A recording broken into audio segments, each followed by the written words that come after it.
1 जुलाई 1992। छत्तीसगढ़ के औद्योगिक शहर भिलाई का वह काला दिन। बरसात हो ही रहा था और बहुत दनादन गोली चला। मैं खड़ा था, मेरे सामने 8 लोग शहीद हुए। उसी इतिहास पर बात करने वाले हैं कि आज 1 जुलाई की तारीख को उस आंदोलन को आपको याद करना चाहिए जिसमें 18 लोगों की जान चली गई थी। हर साल 1 जुलाई को स्टेशन में रैली निकाली जाती है। ये काला इतिहास काली शाम की कहानी है जो 1 जुलाई 1992 को भिलाई के पावर हाउस स्टेशन में बीती थी। और कैसे भिलाई ने अपने के इतिहास का सबसे दर्दनाक दिन देखा।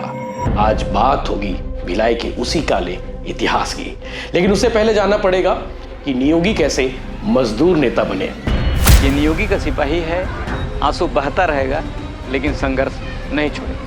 लॉ एंड ऑर्डर, ताकि शहर के लोग सुरक्षित रह सके, आंदोलन खत्म हो सके, उनकी ड्यूटी लगी थी। एसपी और सीएसपी को बचाने के लिए वो आगे आ गए थे।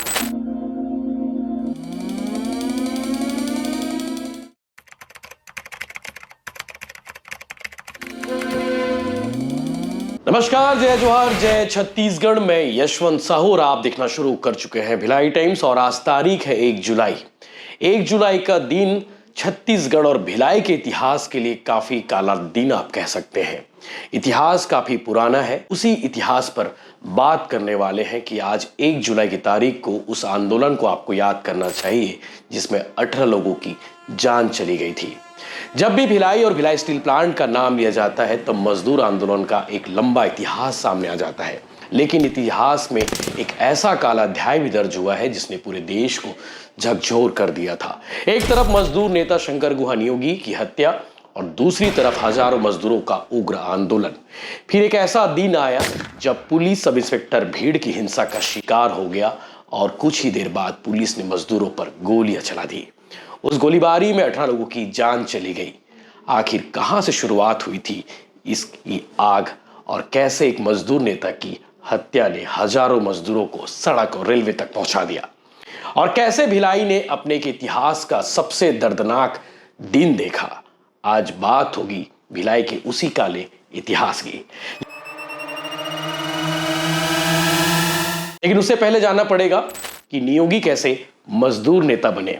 कहानी शुरू होती है 20 जून 1967 से।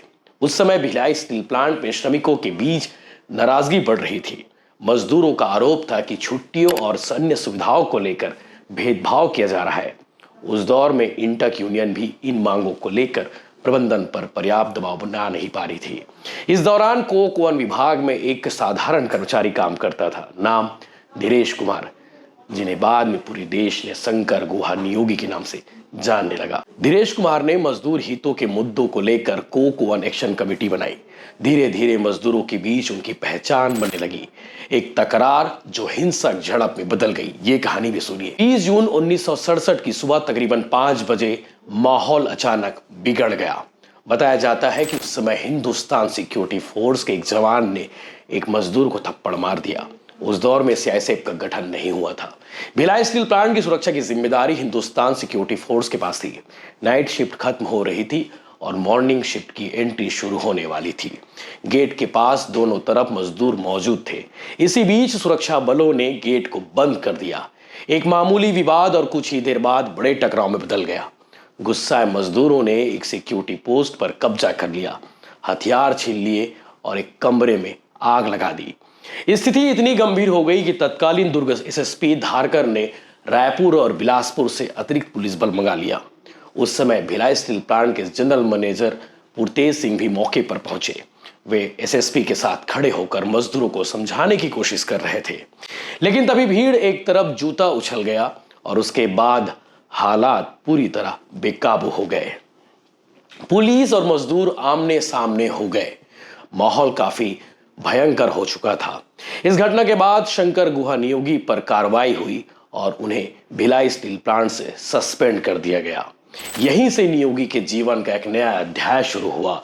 उन्होंने भिलाई छोड़ दिया और बाद में दिल्ली राजहरा पहुंचकर मजदूर आंदोलन का नेतृत्व संभाला। धीरे धीरे वे कर्मचारी नहीं बल्कि अविभाजित छत्तीसगढ़ के प्रभावशाली श्रमिक नेता बन चुके थे। 28 सितंबर 1991 की सुबह सुबह सुबह तकरीबन 2 दशक बाद शंकर गुहा नियोगी एक बड़े मजदूर नेता बन गए थे। शनिवार 28 सितंबर 1991 को शंकर गुहा नियोगी अपने भिलाई के आमदी नगर हुडको के अस्थायी निवास में सो रहे थे।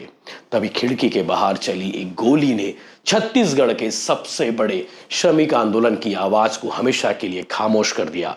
नियोगी सिर्फ एक नेता नहीं थे, बल्कि हजारों मजदूरों की उम्मीद भी थे। उनकी हत्या की खबर फैलते ही पूरे भिलाई, दुर्ग और आसपास के औद्योगिक क्षेत्रों में गुस्से की लहर दौड़ गई। मजदूरों ने इसे सिर्फ एक व्यक्ति की हत्या नहीं, बल्कि अपने अधिकारों की लड़ाई पर हमला माना। सीबीआई जांच शुरू हुई, आरोपियों की तलाश शुरू हुई, गिरफ्तारियां हुई, लेकिन मजदूरों का आक्रोश शांत नहीं हुआ। वे लगातार मांग कर रहे थे कि नियोगी के हत्यारों को सख्त से सख्त सजा मिले और मजदूरों की लंबित मांगे पूरी की जाए।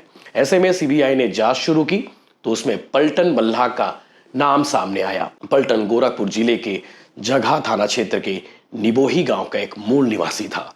रोजी रोटी के लिए भिलाई में आया हुआ था। इसके बाद लोगों को उसके बारे में पता चला कि वह कितना खूंखार अपराधी है।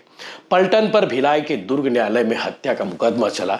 इसमें पलटन सहित 6 अन्य लोगों को आरोपी बनाया गया था। इसमें कई उद्योगपति भी शामिल हैं, जिनके बारे में आज भी चर्चा होती है। निचली अदालत से पलटन को फांसी और उद्योगपति सहित 6 अन्य लोगों को आजीवन कारावास की सजा सुनाई गई। इसके बाद मामला जबलपुर उच्च न्यायालय के पास यानी कि हाई कोर्ट पहुंचा। तब उन्होंने पलटन को फांसी की सजा बरकरार रखी और अन्य अभियुक्त को बरी कर दिया। इसके बाद सीबीआई ने सुप्रीम कोर्ट में मामला दाखिल किया।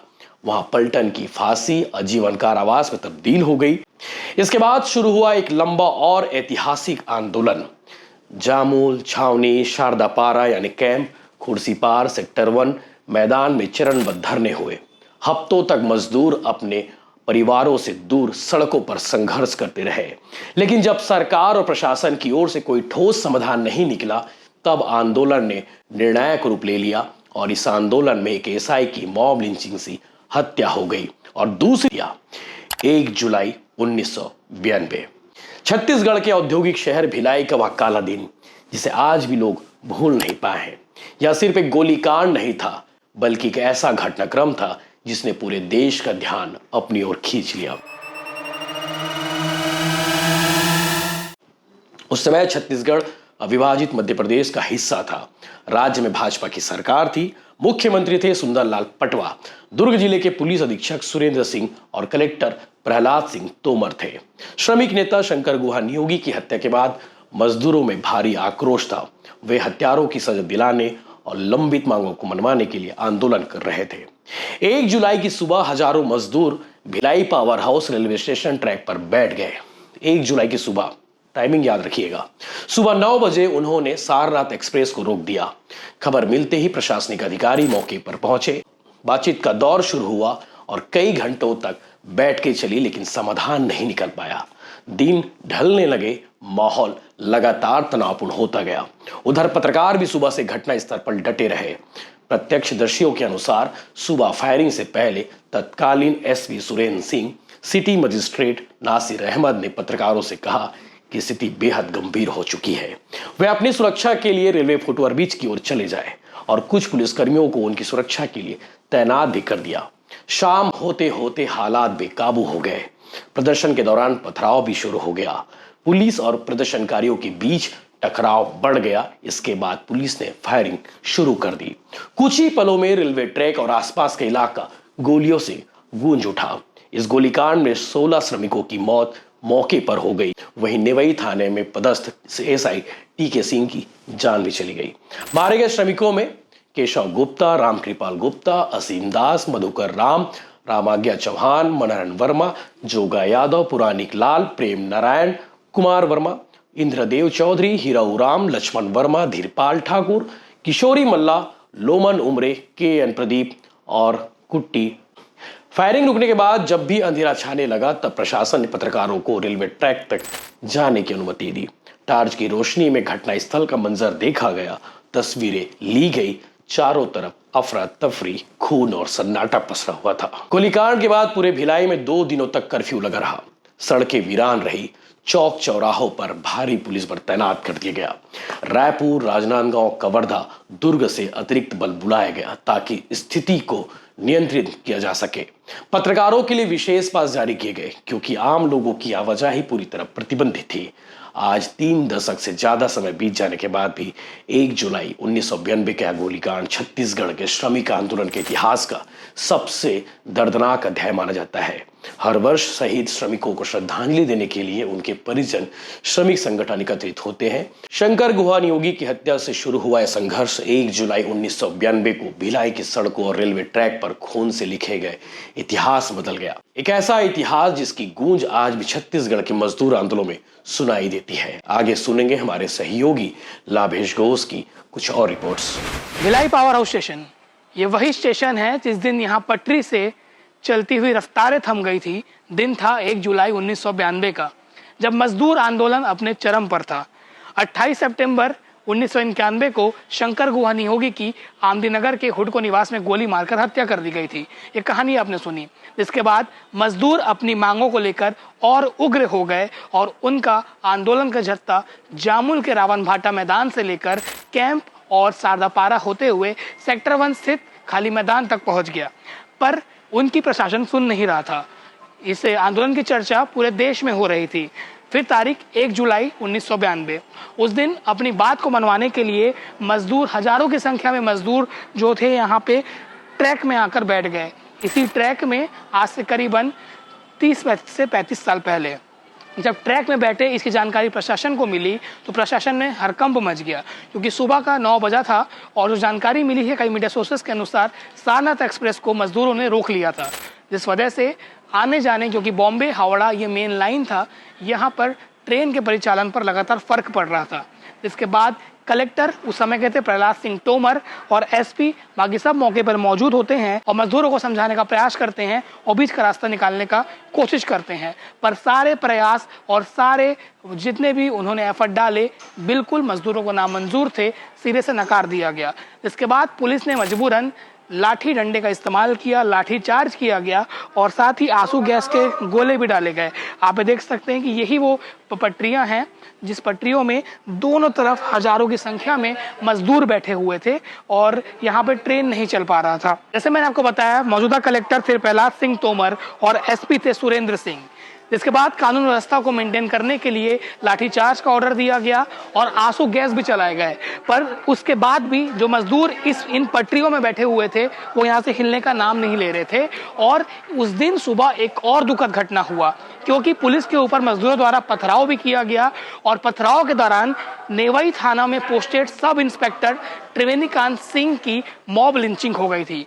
दरअसल एसपी और सीएसपी को बचाने के चलते जो सब इंस्पेक्टर थे वो भीड़ के जद में आ गए थे और उन्हें पत्थर लगा सर में और वहीं वो अचेत हो गए थे। यहाँ पहले बाउंड्री हुआ करता था सेक्टर 1 की तरफ कूदने के लिए, वो जस्ट वहाँ कूद ही रहे थे। उस दौरान मजदूरों की भीड़ ने उनको अपने जद में ले लिया और टीके सिंह की वहीं पर हालत गंभीर हो गई। मोहन नगर थाना प्रभारी थे उस समय राकेश भट्ट, उन्होंने जैसे तैसे उनको निकाला और अस्पताल ले गए और तब तक उनकी मौत हो चुकी थी। इस वाकया के बाद पुलिस में वैसे ही आक्रोश था और लगातार दबाव बढ़ रहा था, पर इसके बाद भी मजदूर हटने का नाम नहीं ले रहे थे। फिर उस शाम एक काला फैसला लिया जाता है। प्रहलाद सिंह तोमर ने पुलिस वालों को फायरिंग करने का ऑर्डर दे दिया। उस वक्त पत्रकार जो सुबह से यहाँ पर कवरेज कर रहे थे उनसे कहा गया कि अब उनके पास से ही अंतिम चारा है और उन्हें ऊपर के फुट ओवर ब्रिज में भेज दिया गया और साथ में कई जवान भी भेजे गए ताकि पत्थर उनको ना लगे। एक तरफ मजदूरों की ओर से पुलिस को पथराव हो रहा था,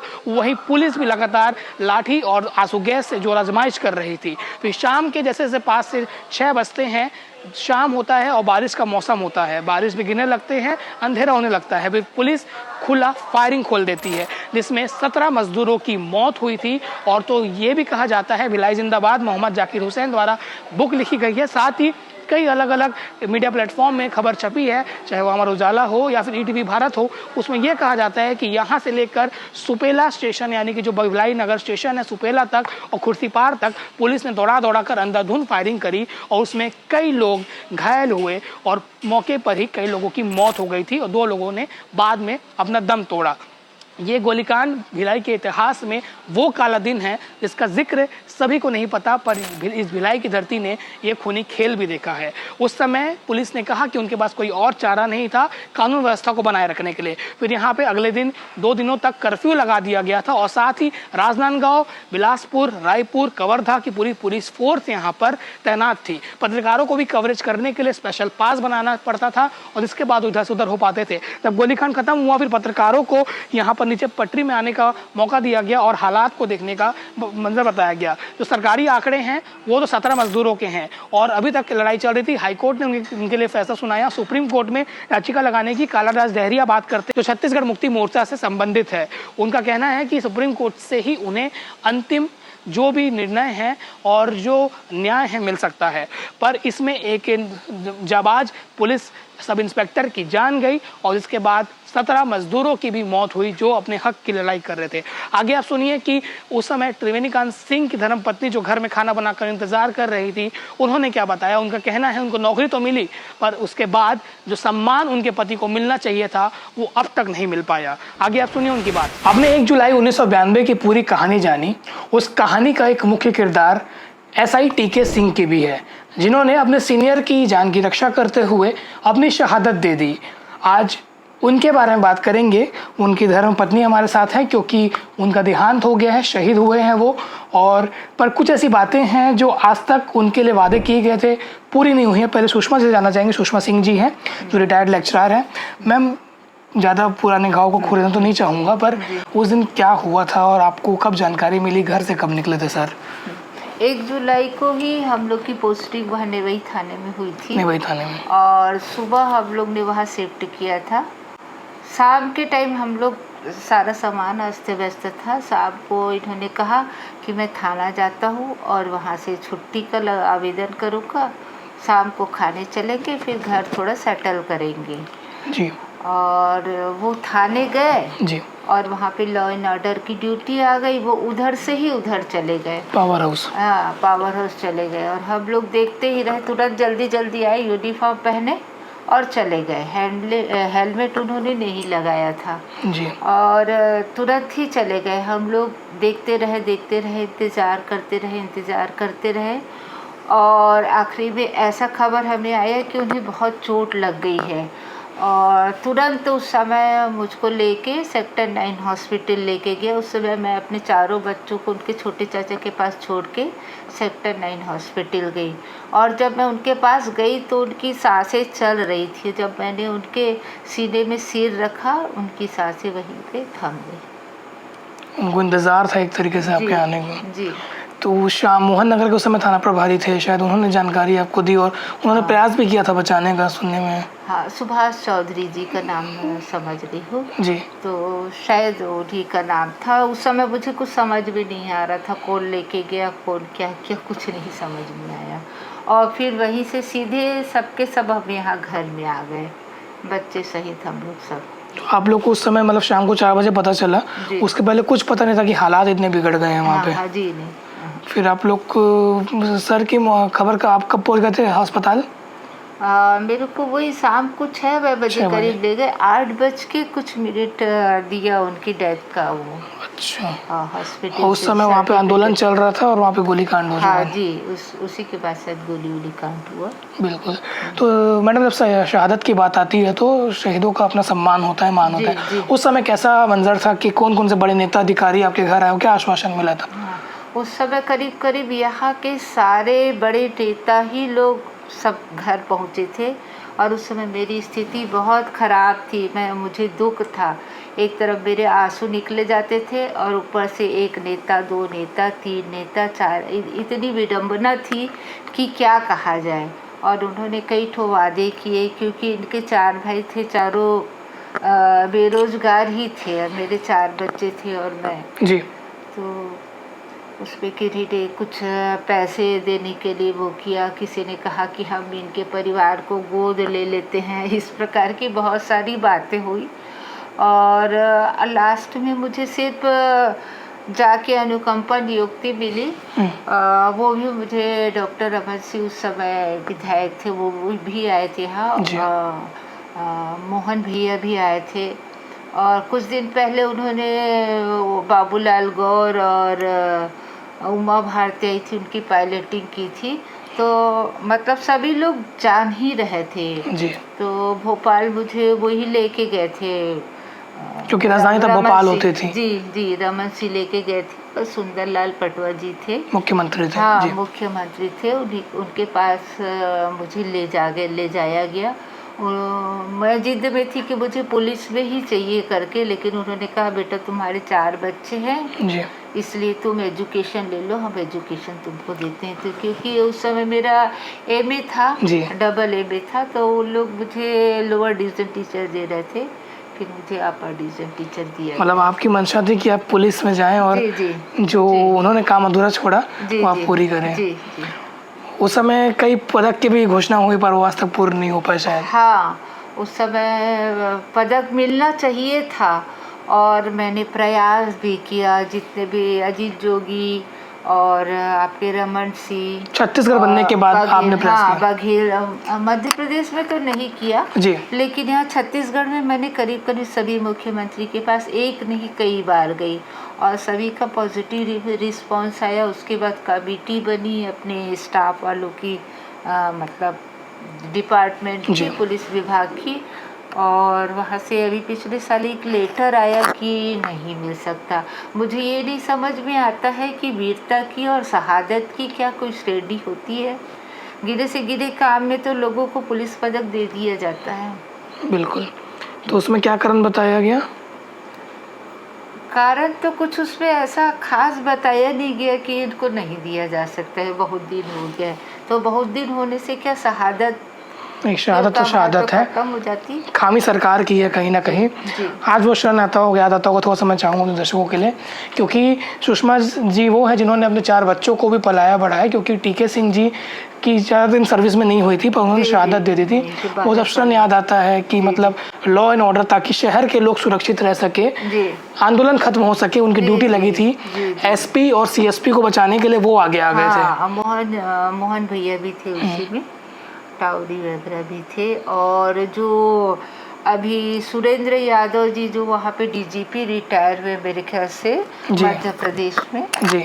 वो भी थे उसमें। हम्म, हाँ, और मैं एक बात और ये कहना चाहूँगी कि पब्लिक ये समझती है कि पुलिस वाले ये करते हैं वो करते हैं, ये नहीं सोचते कि पुलिस वाले का हर दिन, उसके परिवार वाले हर दिन किस तरीके से निकालते हैं, हर दिन उनको खतरा रहता सही बात है ना।